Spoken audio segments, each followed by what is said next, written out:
New York Giants, their offseason in 60 seconds. Hired Shane Bowen as their DC. Hired Cameron Brasillo as their offensive line coach. He was with the Raiders last year. That group outperformed their talent each of the last 2 seasons, I think you could argue. Traded for Brian Burns, signed him to a massive 5-year, $140 million deal. Signed John Runyon to a 3-year contract. Brought in Devin Singletary on a 3-year, $17 million deal. Jermaine Illuminor comes over from those Raiders, 2 years, $14 million. They also got Greg Van Roten a little bit later in the offseason to potentially play guard for them. Lost Saquon Barkley, Xavier McKinney, A'Shaun Robinson, and Tyra Taylor in free agency. Draft-wise, took Malik Neighbors in the first round with the 6th overall pick. Safety Tyler Nubin in the 2nd round. Nickel Drew Phillips in the 3rd round. Blue chip check-in for the New York Giants. How many did you have? 2, but they are very large men, so maybe they count. Maybe they count for 3 or 4 by themselves. But Dexter Lawrence and Andrew Thomas, I think that's about it for this team. But No both question. fantastic. Yeah, no question. Those guys are fantastic. So this is the interesting one with the Giants, though. I think that's 100% no question. How many red chip guys are on the Giants? Oh, don't ask that. I honestly think it's 1. Like, is it Neighbors? Are you betting on? I think Neighbors? It's Burns. Oh yeah, I guess Burns. Yeah, Burns is a known quantity. Yeah, that's it. Yeah, that might be it, man. I think you're right. Like, there are a couple of guys that maybe they can take that step, and maybe you get that from Neighbors this year. But in terms of guys that are known quantity, that caliber, it's probably just him. We'll talk about a couple guys who I think that their reputation outpaces the type of player that they've been over the last year or so. There's one specifically, but I'm really comfortable saying that there's nobody on that second line that I feel good just writing in pen, where with the Eagles, we have like 8 of those. And again, I think that is a good assessment for like where a roster is. And I think that is why this is worth doing. The fact that we don't really think there's any for this team, I think speaks to the lack of talent that they have. Speaking of that, what significant question marks do you think exist on the New York Giants depth chart?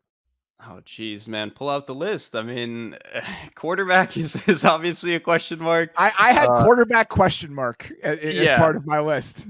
I mean, this might be the biggest. We know who is starting. What we are getting from the starters is a big question mark. The running back room. We'll get there. Yeah. The running back room, basically every player outside of left tackle on the offensive line, like most of the secondary outside of Deontay Banks. Like, I think he's a promising player. Everybody else is like a rookie or someone that I don't think is that high level of a player. So there's a lot on this defense. We'll talk about the secondary. I'm with you. I mean, there are a lot of question marks here. And again, I think it gives you some insight into like the actual state of this roster, even though we're 3 years into this regime. What are you watching in the first month of the season with these New York Giants? Can the offensive line just be not the worst in the league, basically? I mean, we just talked about Andrew Thomas. I'm very confident he's going to give you top 5 left tackle play. I am not confident that we're going to get even top 25 play from anybody else on the offensive line. I think it is to be seen. I know they made some upgrades. You know, they go and get Jermaine Illuminor. You mentioned they signed Greg Van Roten, who I truthfully don't even know if that's an upgrade, though. You can maybe project a little bit of a jump. It is an upgrade. I mean, only because the bar was impossibly low. That is very important to acknowledge, though, because this was an unplayable offensive line last year. An offensive line from left to right on this team of Andrew Thomas, John Runyon, John Michael Schmitz taking a step forward, Greg Van Roten playing something close to what he did in 2023, and Jermaine Illuminor playing something close to what he did in 2023 for the offensive line coach who coached both of them. That group as a whole is unspeakably better than what was happening for the New York Giants offensive line last year.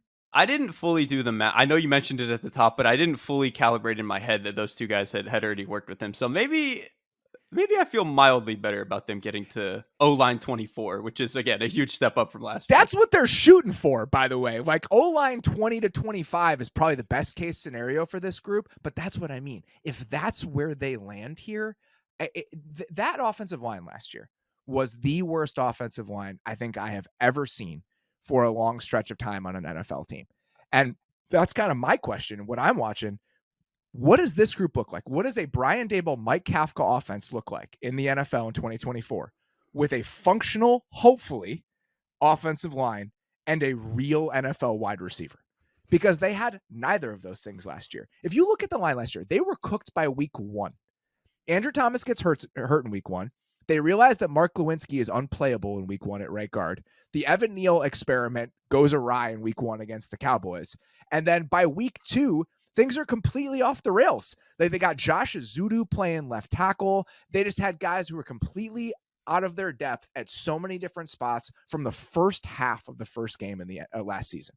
And so if they can just get to the 25th best offensive line in the league, this is a staff that did a lot of really good things in 2022.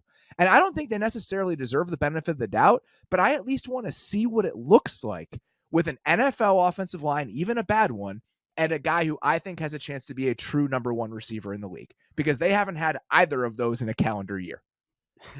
That's a great point. I also am curious too, because when the offense looked good in 2022, their best player was in the backfield. It was Saquon. Now their best player being a receiver. I think that's kind of the part that makes this the most interesting, is that you're like an NFL team. Yeah, your math and your calibration of like, where do our best plays come from kind of have to change.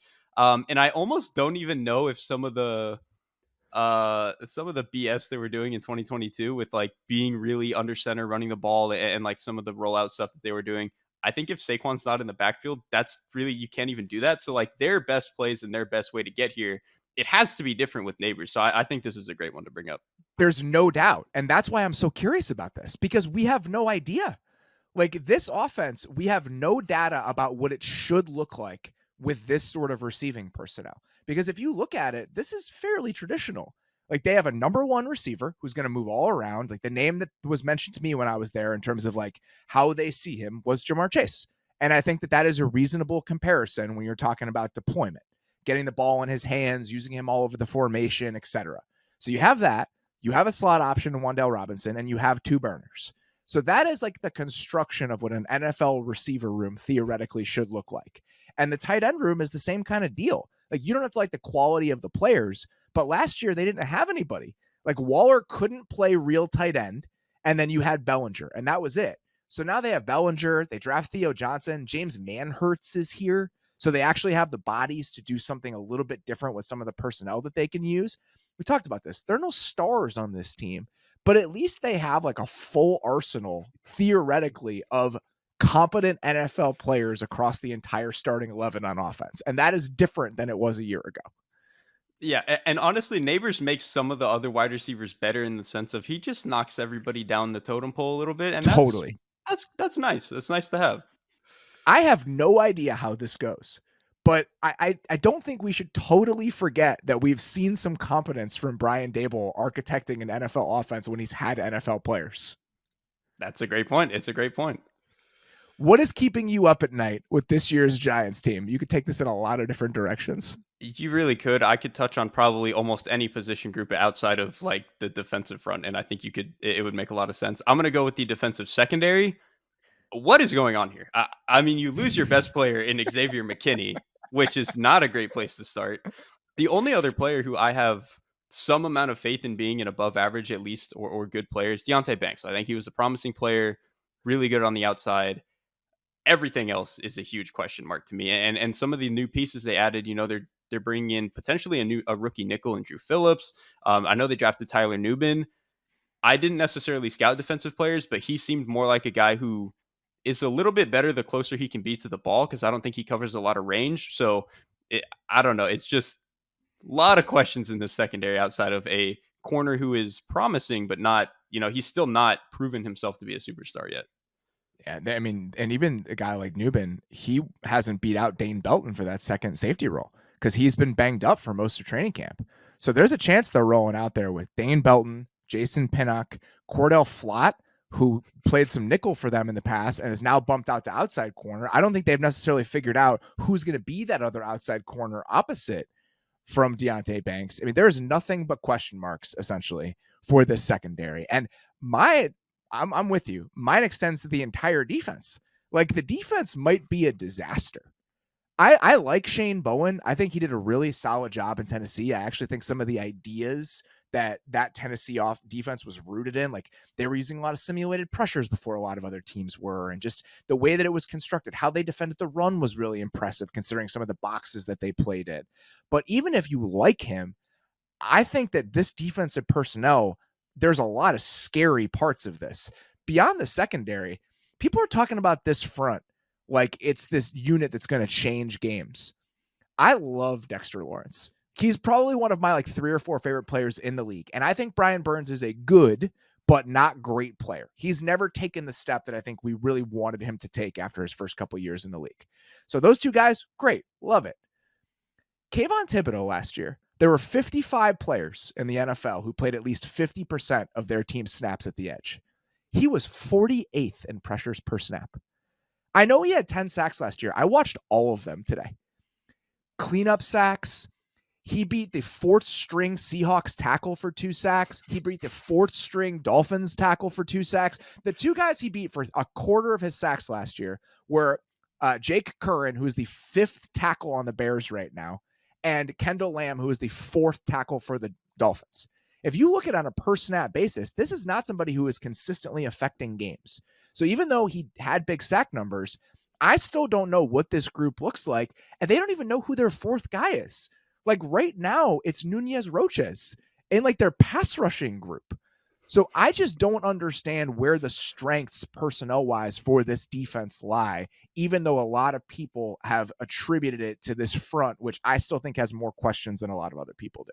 Thibodeau had that like what was it, 2017, 2018 Vic Beasley season where he just racked up a great comparison. It is a great comparison. Ungodly amount of sacks because he is fast. Like he does have that. And so if you're fast and playing against bad players, you can probably rack up some sacks in spots like that. Thank God we have NFL Pro now. I literally could watch all of them in 10 seconds because I could sort by, and if you have not signed up for NFL Pro, I highly recommend that you go do it. I could watch him in 10 seconds. He beat Jake Curran on the same inside move twice. And again, a lot of the other ones are cleanup sacks, and he can absolutely still take a step. The guy is talented. He was drafted in the top 10, but this idea that he is like a fully formed difference-making player right now, I think is just misguided. So if he's not, and we're talking about Dexter Lawrence, Brian Burns, and not much else on that defense, I think there's way more cause for concern than I probably even did before I started looking under the hood a little bit. So I think that is fair. I'm probably a little bit higher though. I think getting Burns to knock everybody else down the list a little bit is nice. I do still have some degree of faith that Thibodeau can take some sort of a step. Maybe again, never what he was supposed to be as a top 5 pick, but he I think does have something left in the tank. I agree with that. I think he can take a step. I just don't think it's happened yet. No, that's 100% fair. And Azeez Ojulari, I kind of like, especially if he's only your 3rd guy. I think he's actually a really good run defender too.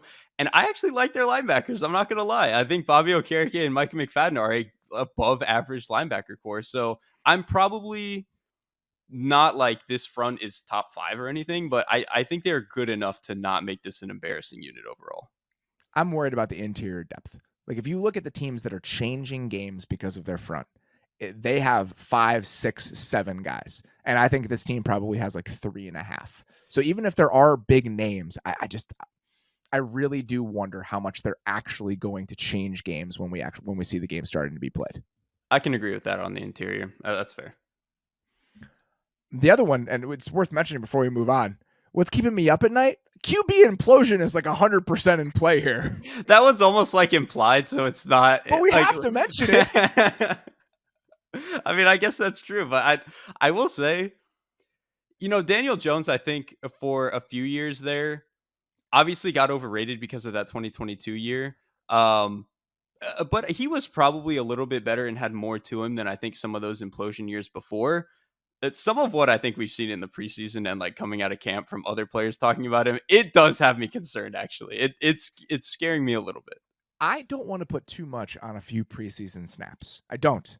But when you combine that with an entire television show that spent a good amount of time and airtime talking about them trying to get better at quarterback, like there's just a lot of stuff to potentially worry about here. Like what his headspace is right now after this offseason, I think is worth considering. Even though I will say, I don't know if he shaved it. The beard, I'm like 25% more confident in Daniel Jones with the beard than I was without. I'm not even joking. You think it gives him a little aura boost? It gives him edge. Like that was my biggest concern about Daniel Jones is that, I mean, he's just like pressed blue Oxford shirt and khakis, like absolutely nothing to him. I look at him with the beard and I'm like, I don't know, man. I would play for that guy. I believe in that guy. It's adjacent to the Eberflus thing. And I'm only sort of kidding about that. So if he shaved, I feel way worse about this. It kind of worked for Andy Dalton. I mean, Andy Dalton used to be clean shaven. He got the beard, and he kind of had more of that. So I get it. I mean, this wide receiver core is very fast. They are very fast. I don't know if they're going to necessarily be good. I don't know if this offensive line or quarterback are going to let them be good. But man, they can run. Malik Neighbors is very fast. Jalen Hyatt is really fast. They still have Darius Slayton on the roster. Wandale Robinson is less like long speed fast, but he's pretty quick. And so I think they've just added a lot of over the years. They've added a ton of speed. They've added track stars. Again, I don't know if that necessarily makes for a good receiver core, but it might make for a fun highlight receiver core. And given where the Giants are, that might be enough. It's totally fine. Just some juice with this team would be wonderful. And my answer is Malik Neighbors. Like, I'm excited to watch Malik Neighbors play NFL football. We'll talk about him a little bit more later with my crazy prediction, but the receiving core overall, I think, is a good answer, but I'm just excited to watch Neighbors when he gets on the field. Your most important supporting characters for the Giants here. It's related. Jalen Hyatt, I think, needs to be more than just a guy who runs fast. To me, at Tennessee, he was pretty much a guy who just ran like slot fades, go balls, posts from just absolutely absurd college alignments that shouldn't exist in football, and like slant routes. And that was really all that he did. And I thought he looked a little bit stiff. And so I was curious what he was going to be able to be in the NFL. Obviously, last year, there were a number of factors as to why he wasn't able to produce as a rookie. But one of them was just, it was going to take some time for him coming from that offense and with some of the restrictions I thought that he had.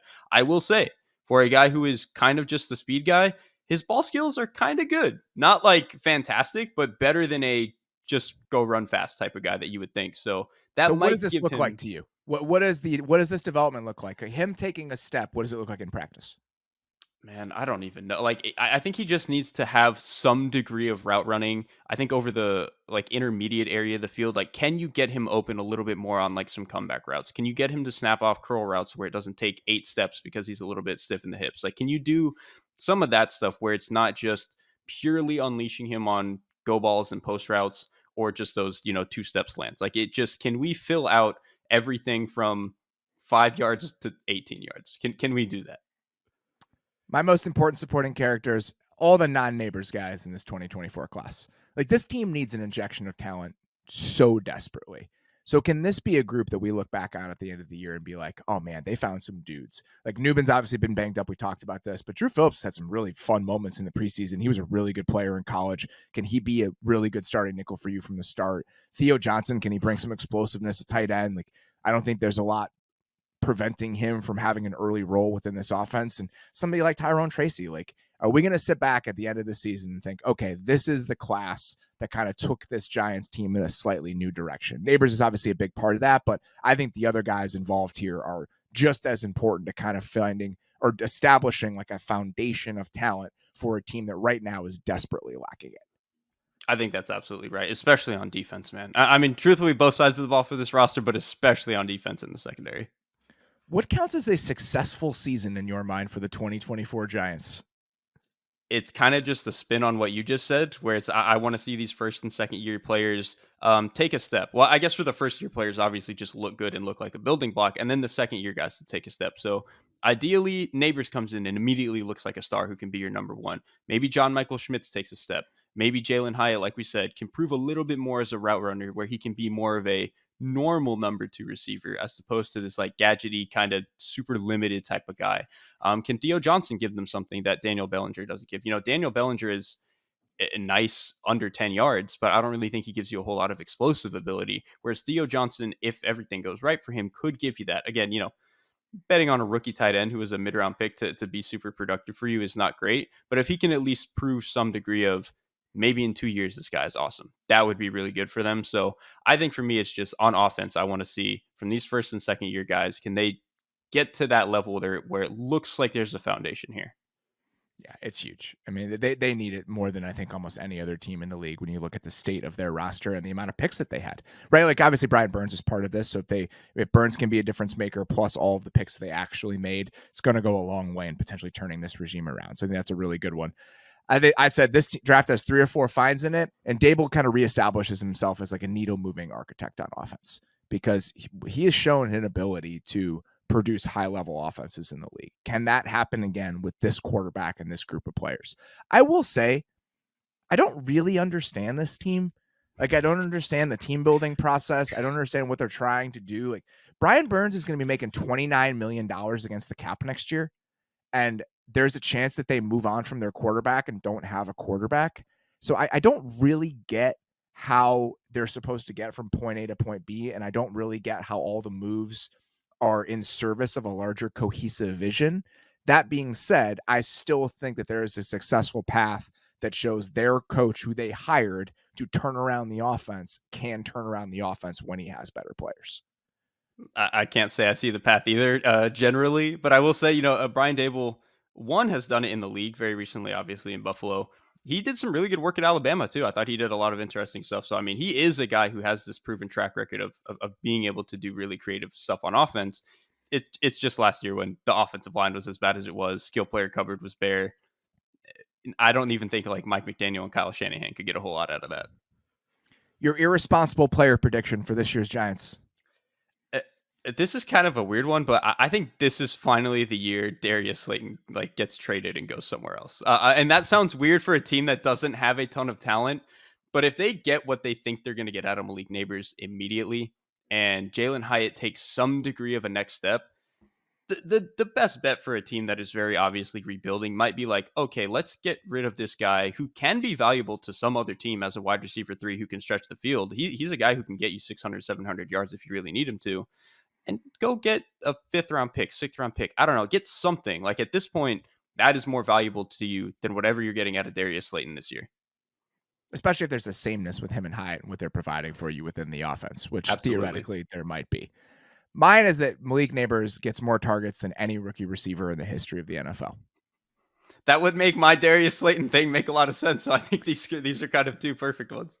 Puka got 170 last year. Okay. That is currently the record. Jamar Chase got 163 as a rookie. Jamar Chase was on a team with T. Higgins when he was a rookie. When Justin Jefferson came in, Adam Thielen was on the Vikings. These guys, these highly drafted, like top 10-ish picks, Jalen Waddle, he was on a team. I guess Jalen Waddle got a ton of targets without a lot of other help on that team. But for the most part, a lot of these guys that drafted in the top 10 and the top 15 recently, there's been at least some other competent receiver on the team. There is nobody else on this team. Nobody. They are going to throw him the ball an unconscionable amount of times. Maybe they won't throw it enough to get him to that number, but the percentage is going to be insane. And I do think that if you look at Brian Daboll's track record and the fact that they do have a more normal set of personnel on that side, I would not be surprised at all if he topped that 170 number. And Daniel Jones, very willing to go and throw the ball to people downfield, especially like Malik Neighbors. I know he kind of got handcuffed in 2022 where they weren't doing a whole lot of that. Before that, when that man was let loose, he was just chucking the ball. And so if he has a guy like Neighbors who he thinks he can go win the play, it might be up to that number.